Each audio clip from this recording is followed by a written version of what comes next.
Yeah, so we break down the $2 billion podcast industry, how big it is, where you can access it, who's doing really well, who's not, and how we are planning to break into this $2 billion podcast world. Welcome to the Chief Optimisation Officers podcast. Lovely to see you again. In this episode, we're going to be talking podcasts and in particular what we've been doing here on this podcast and opening up the lid onto the inside of the mechanics of what's been working for us and what hasn't.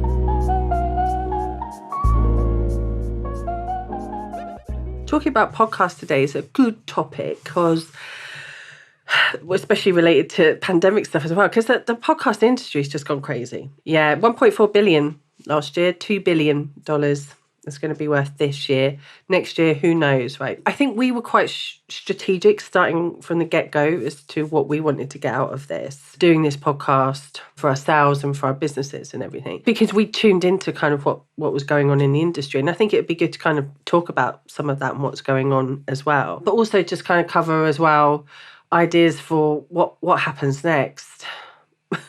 How do we monetize this? Just throw some figures around it. So should we cover, just to give us a bit of a framework, number of hours that typically go into podcast production, like end to end, what that process looks like, some approximate costs around it, and then potentially what the size of the prize is. And then that kind of defines optimization. You're trying to do as few hours here for as many pounds over here. That's what optimization means in this. This is the fourth podcast I've produced. Sorry to say, you're not the first. So this is number 4 for me. I thought I was special, Vicky.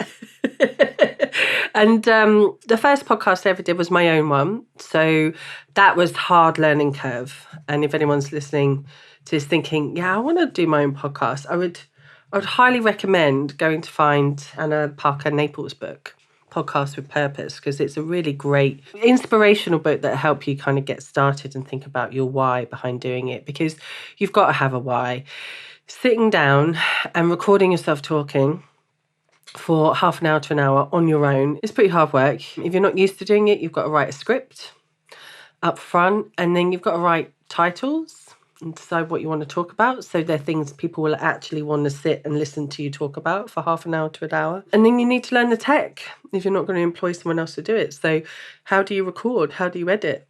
Where do you upload your podcast to? How does it get fed out into the podcast network so people can see it pop up on their apps, on their phones? So that beginning phase, I would say you could be spending anything from half a day to a day per episode in the beginning, especially if you're newbie. So I think you need to take that into account. I certainly was. It would take me a really long time to record and a really long time to edit, because in the beginning I just couldn't talk properly. And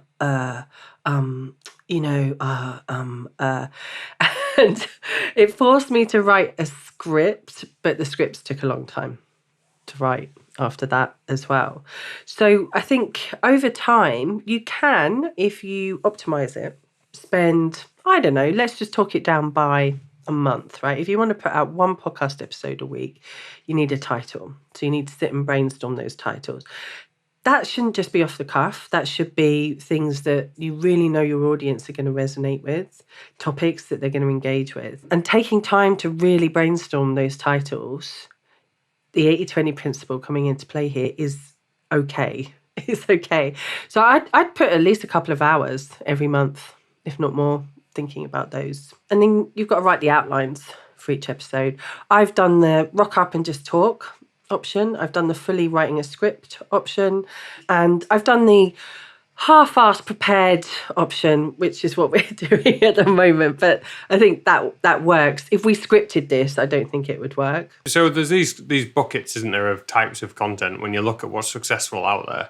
You have expert, who's just giving expert opinion. You have curious onlooker, who's like Joe Rogan trying to figure something out, and he does sort of like expert interviews.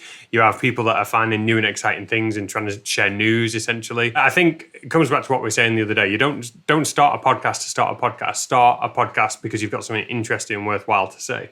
And I hope that is why our podcast is sort of semi-interesting, or at least interesting to us, is we typically spend 10-15 minutes where we just go, what's interesting right now that we'd like to talk about. We have a few bullet points around it, and then because these are things we are working on or interested in, we share them. I think what we're sharing is an interesting journey, interesting stuff that we're working on. Like, that's kind of our vibe, and we're trying to share that, or we are sharing the lessons that we've learned along the way and what we think is the right direction, what works, what doesn't work, and useful frameworks around it. That works for us because we're both motor mouths. I think we both like talking a lot about business and tech.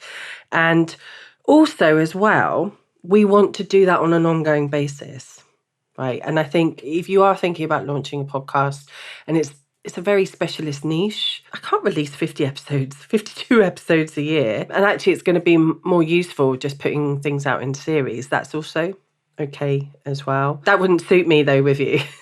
No, so let's tell people exactly how we do it. We do these little brainstorm, brain fart sessions where we go, right, this is what we want to talk about. We use Riverside to record, so that literally requires setting up a studio. There's a free trial, and then we use a paid version of it. That ends up with a recording. We then hire an editor who looks after it all for us. Thank you very much, Brian. You're a legend. Thank you, Brian. We really appreciate you. He then basically removes all the ums and erms and improves the production value. Probably does a lot more than that besides, but he does. That's his role. And then we end up then with a file that, gets the thumbnail if it's going onto YouTube and whatever else, and a bit of text, and it gets uploaded to, where are we hosting it? It's on Captivate at the moment, but I'm very tempted to move over to Anchor FM as well. To this point, actually, let's just quickly break there, because we have chosen YouTube first as our main platform for the podcast. Which, for anyone listening to this, you might be listening to it on an iPhone, Android phone, or whatever, using Spotify or the iTunes podcast app, and thinking, oh, this is on YouTube. Yeah, so come and find us. We'll put the link in the show notes. Come and find us. You can actually see us and see how beautiful we are. The decision to do YouTube first, for me, when I approached you and said I want to do a podcast and I want to film it, I knew you'd say yes, because we're both fans of like the similar podcasts that are on YouTube as well, like My First Million. All Hail Sam and Sean. Yeah. Like, good lads. Actually, when I looked through my subscription list in my YouTube account, oh my God, I'm subscribed to so many podcasts. Steve O's Wild Ride, that's one of my favourite. I really like that guy from Jackass. Gary V, obviously, he takes most of his content and puts it on a podcast, so it's very video first. Diary of a CEO. Stephen Bartlett. Yeah, Stevie B. Apprentice of Sean Puri from My First Million. Is he? He was, yeah. He went and worked at Monkey Inferno, when he was 19, 20. That's a top fact. Yeah, and then I was going to have his own success besides. I think Sean Pure is quite clear about this. Like, he said, nah, I just spotted some good talent, and he went and smashed it. Nothing to do with him. They worked together. It's a small world when you start seeing, the quote unquote successful, and we should probably define that as well. Sorry, go on. Who else are you subscribed to? Well, even Adam Buxton, I think he's a proper podcasting daddy. He's just started putting clips of episodes on his YouTube channel now as well. So he's not been able to resist the woo, the lure of YouTube. I think the difference between having a YouTube podcast and just a standard audio podcast is the power of people being able to see you. And Stephen Bartlett from the outset went and did a YouTube channel first. Like he set up a lovely studio and did all of that stuff and everything. But it just turns out that podcasting is the most popular on YouTube. Who would have thought? Who would have thunk it? Right? Let's talk about that production value bit. So we described roughly the process. We're talking about 3-4 hours a week tops of our time, plus what we pay an editor, which is a reasonable amount of money, like as you'd expect to pay an editor. I won't give a specific pricing out there, but I think if you were looking to pay 250-ish an episode, you wouldn't be a million miles off-ish, plus or minus a standard deviation, depending on where your editors and what else are located. Plus, then you've got a team that are going to put it live and create all the other bits. So, not an insignificant cost to put an episode live. But if you compare that to other media, long form text, short form stuff, tweets, social posts and everything else, the cost of getting that content out there is much higher. I mean, we end up at the end of this with an hour of stuff, which is probably not as condensed value. It's certainly not as condensed value. It's probably like 20%, 80-20, 20% of it gives you 8% of the value.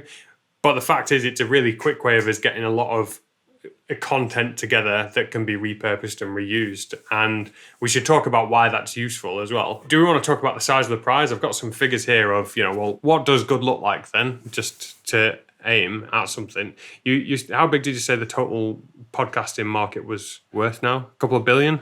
2 billion this year, yeah. 2 billion. Right. So here I've got the Joe Rogan Experience. Obviously, we know Mr. Beast, who is not a podcaster, but we spoke about the size of him with it. He's multi-million pound. Is he worth over £1 billion now? Business. Joe Rogan is making, according to this one article, which may or may not be accurate, $800,000 an episode, and he's doing 3 a week. He takes another $16,500 to $250,000 per month from YouTube. Chapo Trap House, which has 32,874 patrons, apparently, presumably through Patreon or something similar, makes around $150,000 a month. Pat Flynn's Smart Passive Income, he has 2 podcasts. The most popular one doesn't sell ads, but together, they're making over $100,000 per month in affiliate revenue. That's really, really insightful. We'll talk about how you make money. The last podcast on the left has 11,290 listeners, subscribers, around $50,000 or $60,000 a month. Tiny Meat Gang making about $50,000 a month, whoever those guys are. The H3 podcast, $500,000 a month. The Ringer earns $15 million from podcast advertisements. I think that's per annum. So let's just say these people aren't going hungry. Are they all mixed, though, on YouTube or other podcast platforms, though? I don't know what this article said. But I guess, I think that's important. It's from that media. And it's interesting, isn't it, how we start to assign that same media like a different value depending on how it's consumed, whether it's on audio only. Okay, but like you mentioned Joe Rogan, right? He sold that podcast to Spotify for $200 million. He sold it. That was the deal. $200 million, right? That'd do, wouldn't it? Yeah.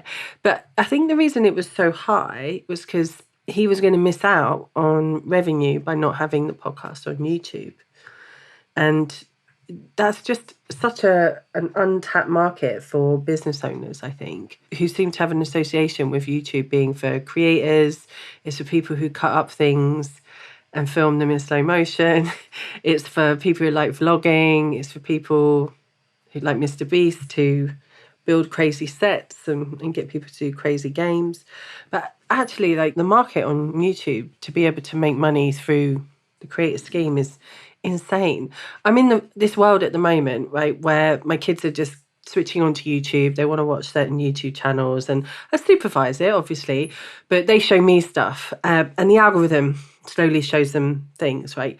And one of the channels they like watching is a channel that showcases products that people can buy, but they're really silly products. But they have this team of actors, like young, late teens, early 20s, who all dress up in these bright outfits, and they create these stories around these products. Like one's like they found a cave girl in the back garden, so they bring her in and she's got hair and dirt all over her face and bad clothing and stuff, so they're going to clean her up and give her a makeover. And so like they get these wipes and you can buy these wipes. They never show you the retailer where you can buy it from, but it looks like an infomercial, and the kids love it. They absolutely love it.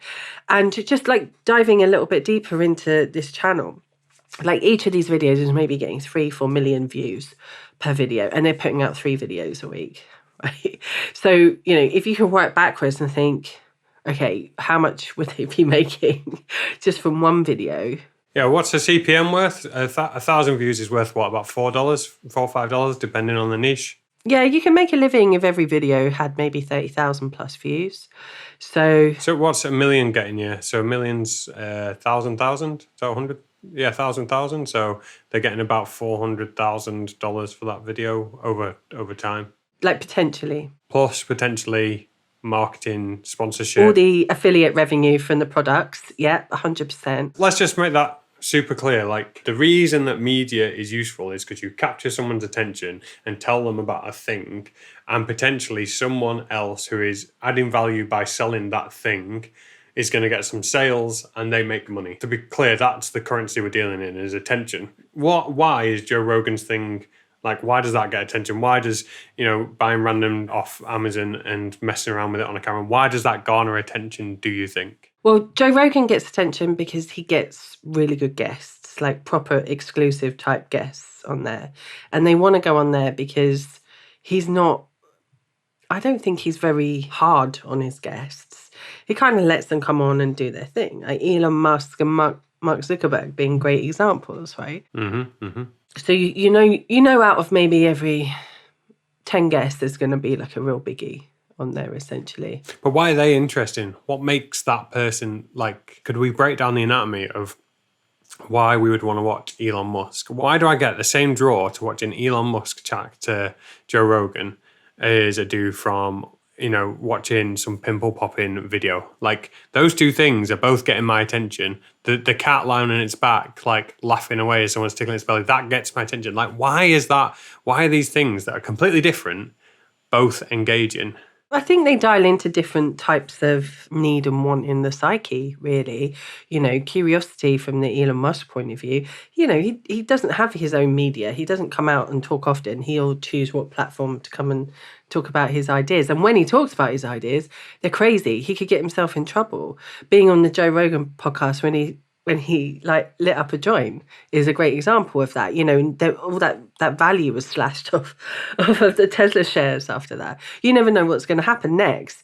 He at the Tesla event, he smashed a sledgehammer into the screen of the car and the window screen, and nothing happened, right?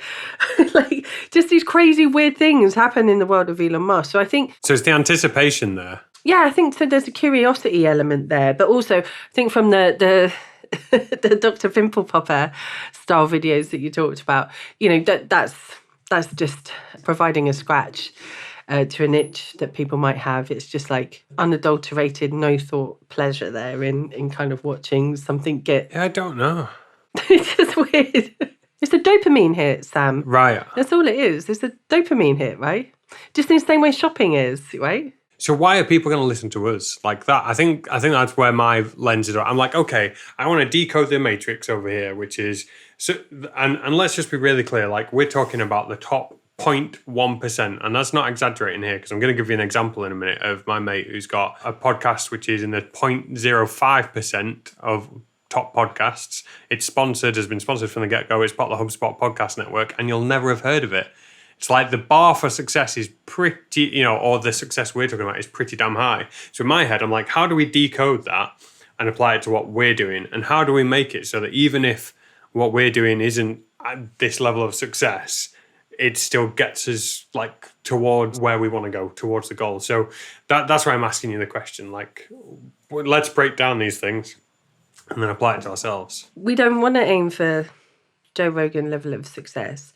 It would be nice to have it on the wall and think, no, I don't think so. I think it's more realistic to think like a micro-influencer, because the Joe Rogan level of success, that's pop culture, right? That's where you're so incredibly well known. People know you on TV. He's known for his MMA stuff or the comedy stuff or whatever, the occasional bit part he's had in a movie, I'm sure, here or there or whatever.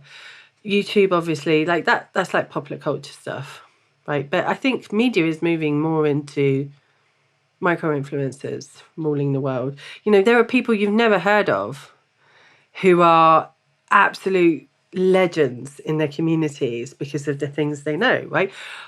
Like in your world, who is someone I would never have heard of who is really well known in the kind of the engineering world? And everyone in your clique will know who they are. I don't want to say, because everyone that's coming in my mind at the moment works on super secret military stuff, and I don't want to be like, oh, this. But everyone would know who they are. Yes, yeah. There's probably literally in the sort of domains I work in, you're talking like less than 1,000 people that know the stuff, and there's like less than 10 people who are like shit hot, and that's in the world.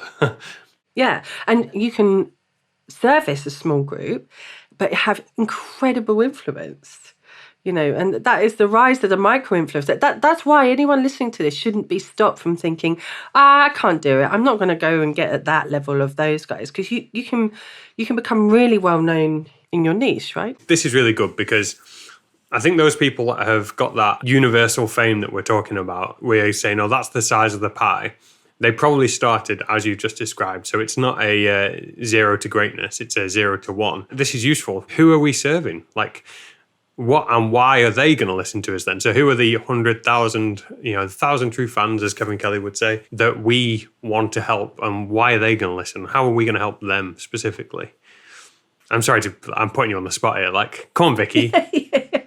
No, that's fine. And I just think this conversation is just brilliant, really.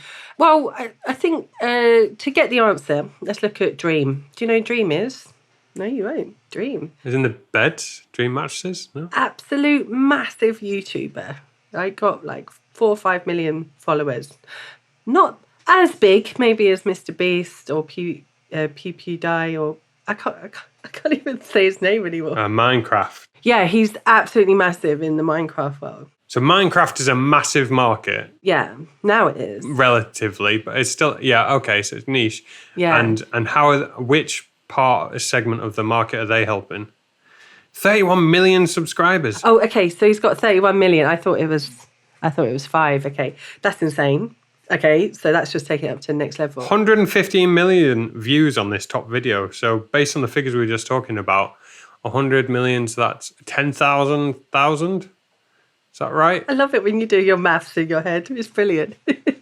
Yeah, it's like... my maths is crap as well. Like, is he making like 40 million pound off that video? No, 4 million pound. But he's done all of this over the past 2 years without ever revealing his face. Yeah, he's got a stick, like a drawing on paint. Yeah, so he unmasked himself last week before.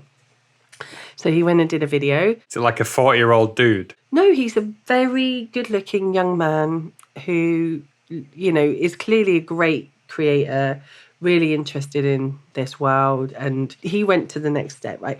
He had created such an amazing community, meeting people online, playing Minecraft online, virtually. No one had ever seen his face. And he made the decision to unmask himself so he could start connecting with his community. Right, and that's essentially like the reason. We should all learn from that, because if we want to do really well at the content that we're putting out. Should we be wearing masks right now? Is that what you're saying? See previous story about weird masks on the shelf. No, it's about connecting with your community. And, he had the ability through the game, the content that he was creating, to connect with the community, being a gamer with them and everything like that. And being able to feedback off of them, find out what content to create, learn with them, laugh with them, play with them, cry with them, all of that, has kind of led him to moving to those next steps. And we need to be doing that, going out into the community, talking to actual real people, finding out what they want, bringing more people on to interview, and going from there. I don't think you can just rock up with a show or podcast or anything and say, well, like me, love me. We've done the first few episodes. I'm hoping people are binging them and they're getting the vibe of what's going on. But the next step, and this can be applied to any business doing anything, right? It's just to go and get customer feedback. And that's the next steps for us. I can tell you from experience, like me, love me was my dating strategy as a 17-year-old. Did not work. So yeah, that's a bad move, right? So I got some questions. Like, I was like, this we need to answer on the podcast. I've got, what's our vibe? What's our niche? Actual real people that we actually really talk to. I've got written down, like, who are they? Because this is, whenever I'm like interrogating a startup, and I've started giving out venture capital, which is something we'll talk about another time. Not a lot of money, a little bit. Lend us a quid. Fancy? I'll give you a quid, yeah, for 10% of your business. Oh, okay, noted. I asked the question that I wish someone had asked me when I was taking money early on, which was, can you please give me the name of the 10 people you're talking to about your product right now and what they're telling you? When they can't produce a list of these 10 people, I'm like, go find those 10 people and then we can chat again, because you do need that. So I've wanged on a million times going, yeah, we're going to go from this 100,000, 6 figures to the 7 figures. Like, that's what we want to talk about, kind of, because that's what I'm like really interested in, is breaking down that mechanism. But I guess, who are the people? Like, could we name 10 people? I'm thinking, I interviewed Millie the other week, Tamati. She's doing that at the moment with Generalist World. So there's one. Go on, you can do one now. Well, I do have a very loyal little community from the Supercharger website world. Little community. Yes, I'm pretty much guaranteeing that Sarah from Friends and Canine Dog Treats is going to be listening to this. She's like one of the best startups turned into big startups I've been able to work with over the past couple of years. And she's a great example of the type of business owner we'd be helping who... And what does she sell? Dog treats, natural dog treats. It's his e-com. Yeah, e-com, so she uses WooCommerce to do that. It started out as a side hustle for her, kitchen table business, at night, while she did a sort of project management job in the daytime. And then she was able to sell enough treats, get enough interest via a Facebook page, then turn that into a website, then make enough money on the website to say, do you know what, I'm going to stop the day job. And then she's turned her house into a sort of semi-business, semi-living place. She's got sheds in the back garden to store products. She's got a connection of amazing suppliers. Is she going to be okay with you giving the inside scoop on how her business operates? I've interviewed her before. Yeah. So this is nothing she's not... We should get her on.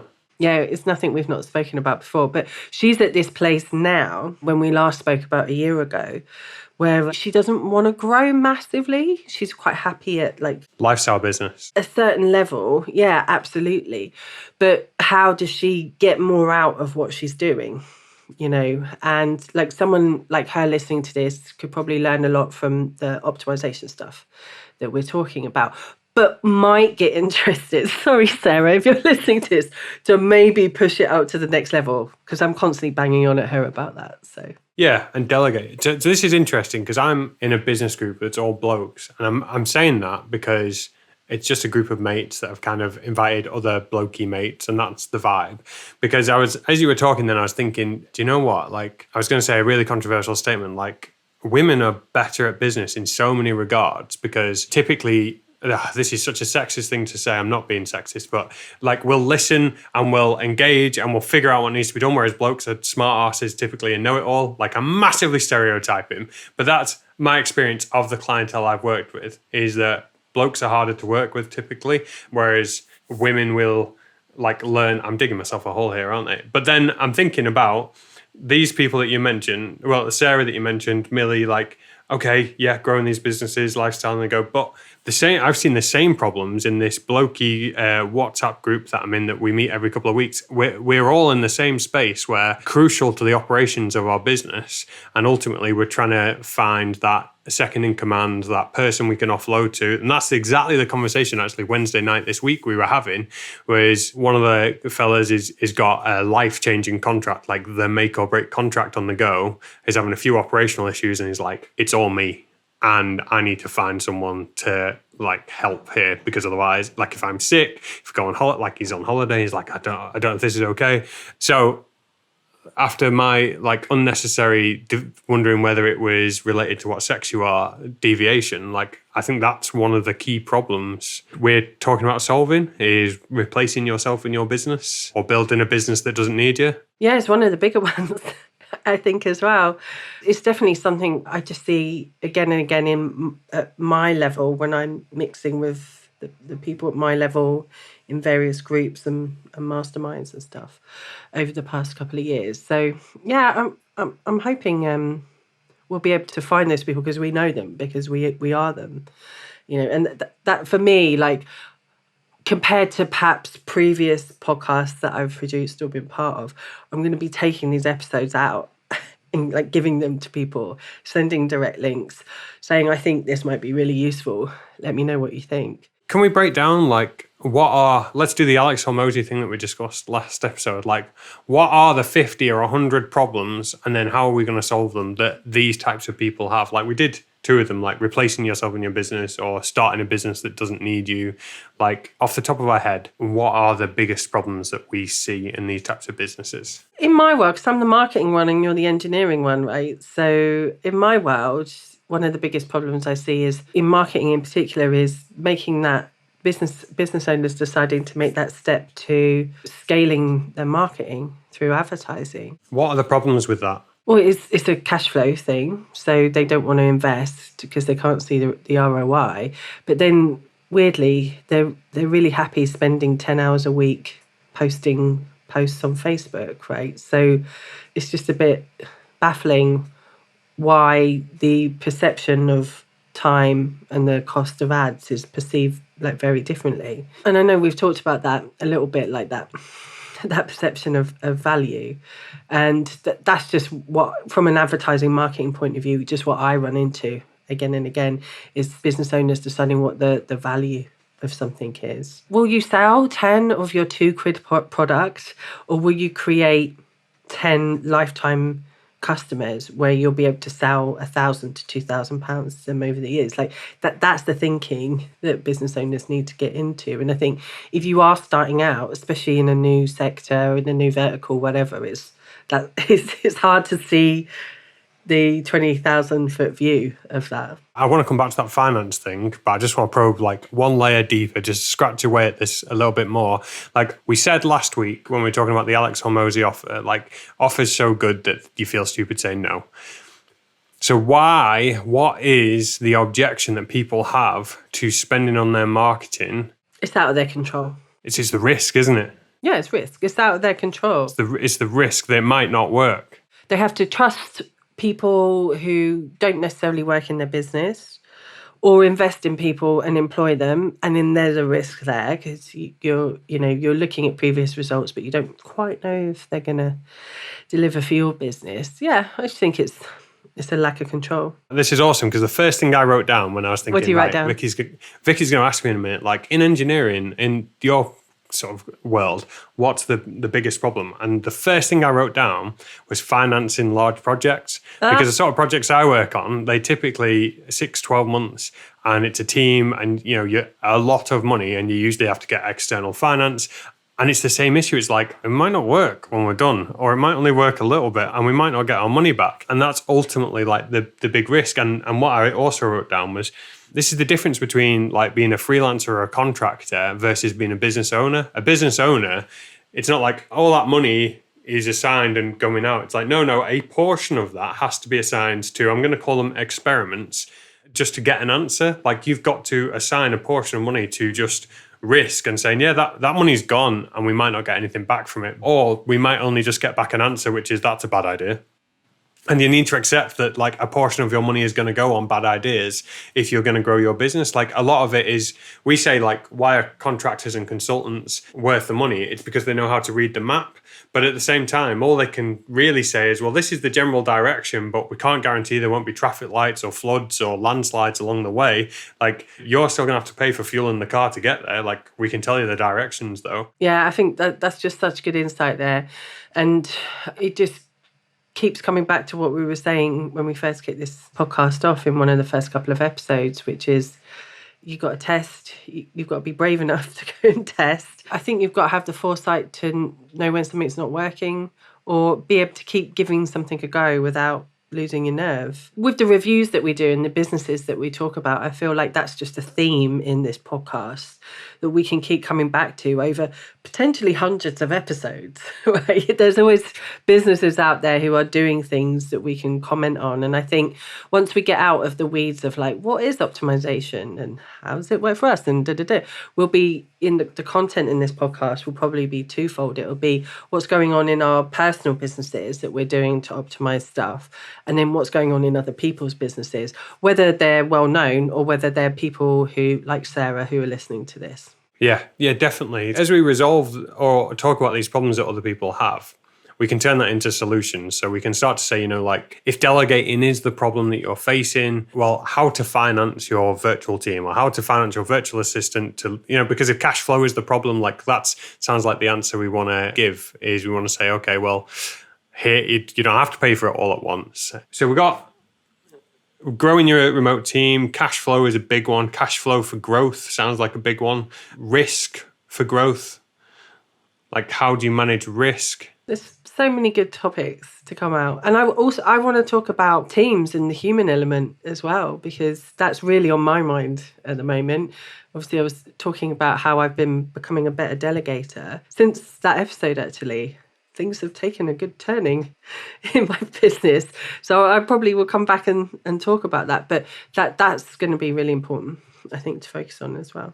I'm going to get that down as like another problem that we want to talk about solving is, okay, so there's this objection like, yeah, I need to delegate to someone else, but how much does it cost and what does that look like? And then also, what do I actually get them to do? And then how do I manage what they're doing? So I'm writing all these down as topics we want to talk about. Because what I am dying to do is get into the nuts and bolts of, I've been getting deep into content lately and about how you automate out of it. And I want to be like, oh, right, there's this common problem that we all have, which is to put social media content out there. Like, how do we do that super efficiently? And I don't just want us to talk hypothetically like about the importance of these things. I want us to give tactical advice on, no, here's a tool, here's a hack that we figured out and it'll save you a bazillion hours. I can explain some things now, right? Because we were talking at the top of the episode about like our process and everything, right? But I think we made it sound, well, you made it sound a little bit too easy there, right? Because we're bringing both of our experience of like our knowledge and talking everything like that. And plus the fact that I do quite well in the online space. I've produced a few podcast episodes. I do a lot of content for clients, right?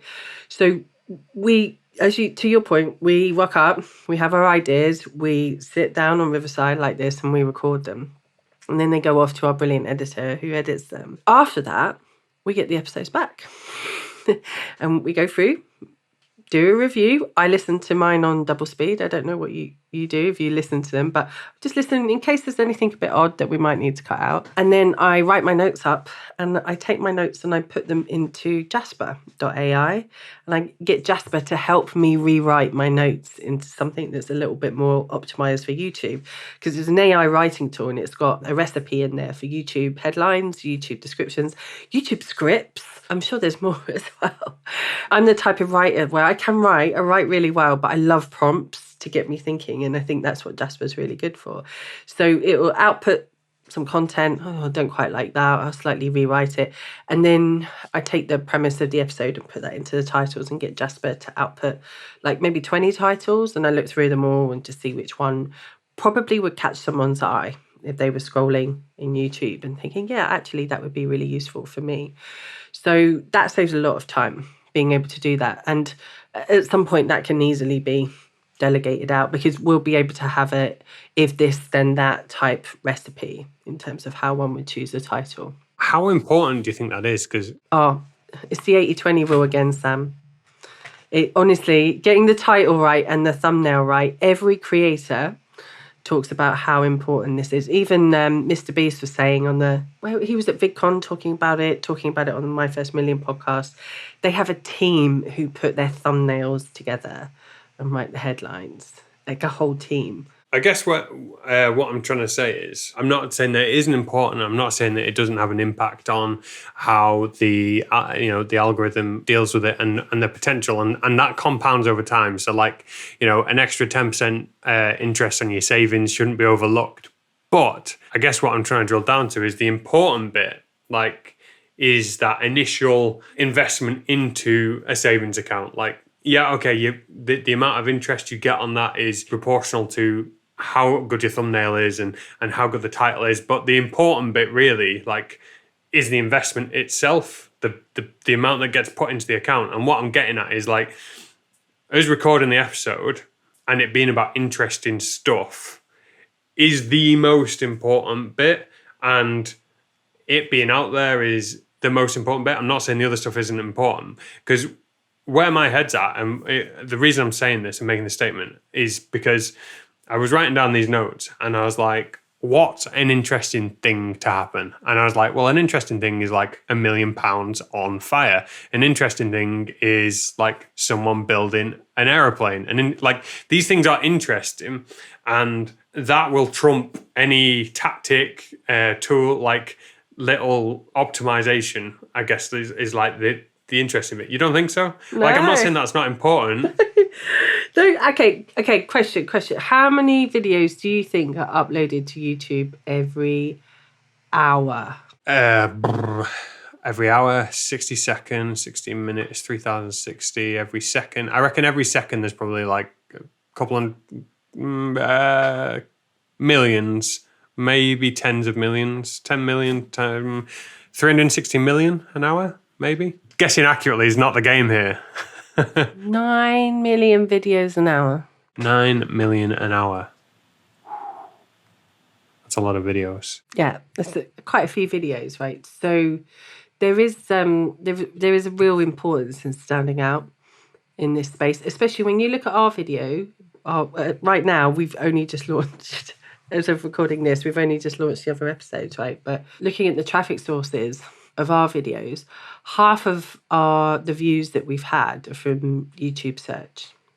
So we are really reliant on YouTube to recommend our videos to people. And half the views. Yeah. So everything else is like external, or people have come via the channel page or something like that. So half are from recommended content. So that thumbnail is everything. That is the reason people are going to go, oh yeah, I'm quite interested. I might go and have a look at that. And then you can get people in, make sure that there's a good hook in the title, a good hook in the beginning. On that basis, it should be a nude woman. Like that's, or a woman in a bikini. Like that's the most, surely. Like yeah, but no, because then Sarah from Friends and Canines wouldn't be clicking on that, would she? So we sort of have to think about.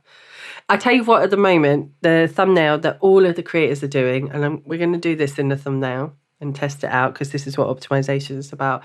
Everyone's doing a graph that looks like this. So it's their YouTube growth or something like that. And there's a graph. This is going to ruin the camera, isn't it? And they're like going like that. So I'm going to like... Yeah, sounds good to me. And everyone's doing that type of graph at the moment. You know, and like it piques interest. You know, it's like a graphic that suggests, do you want to find out more about this one thing? And yeah, it is really important if you want to get found. It is really important. So you'd think, well, the content's really good. People will come and find me. But the same with any podcast. As Adam Buxton says, you're just putting one more podcast into the giant podcast bin. Right? You have to work it to get found. Go and build up that community. Do the hand-to-hand combat. Yeah, okay. So people click for the thumbnail and the title. People stay for the content. Yeah, I guess. Okay. I think, yeah, what's going to happen naturally in terms of monetization is that there are tools and hacks and platforms and merch and all sorts of things that we really like that we'll want to pass on to people. And we should be thinking about ways to integrate that. And the products and tools that we decide upon should be really useful. We should be able to give things away with that as well. Okay, yeah, I'm with you. Okay, well, thank you if you got to the end, and please do ask questions in the comments and tell us what was good, bad, and indifferent. Yeah, it's a bit of a different chat today. And give us some hate if you didn't like it. That would also be good. We'll remove stuff like that.